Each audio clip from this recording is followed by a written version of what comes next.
তোমার চোখ এত লাল কেন? নির্মলেন্দু গুণ। আমি বলছি না ভালোবাসতেই হবে। আমি চাই কেউ একজন আমার জন্য অপেক্ষা করুক, শুধু ঘরের ভিতর থেকে দরজা খুলে দেবার জন্য। বাইরে থেকে দরজা খুলতে খুলতে আমি এখন ক্লান্ত। আমি বলছি না ভালোবাসতেই হবে। আমি চাই কেউ আমাকে খেতে দিক। আমি হাত পাখা নিয়ে কাউকে আমার পাশে বসে থাকতে বলছি না।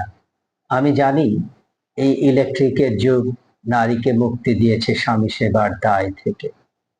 আমি চাই কেউ একজন জিজ্ঞেস করুক আমার জল লাগবে কিনা, নুন লাগবে কিনা, পাট শাক ভাজার সঙ্গে আরো একটা তেলে ভাজা শুকনা মরিচ লাগবে কিনা। এঁটো বাসন, গেঞ্জি, রুমাল আমি নিজেই ধুতে পারি। আমি বলছি না ভালোবাসতেই হবে। আমি চাই কেউ একজন ভিতর থেকে আমার ঘরের দরজা খুলে দিক। কেউ আমাকে কিছু খেতে বলুক। কাম বাসনার সঙ্গী না হোক, অন্তত আমাকে জিজ্ঞেস করুক তোমার চোখ এত লাল কেন।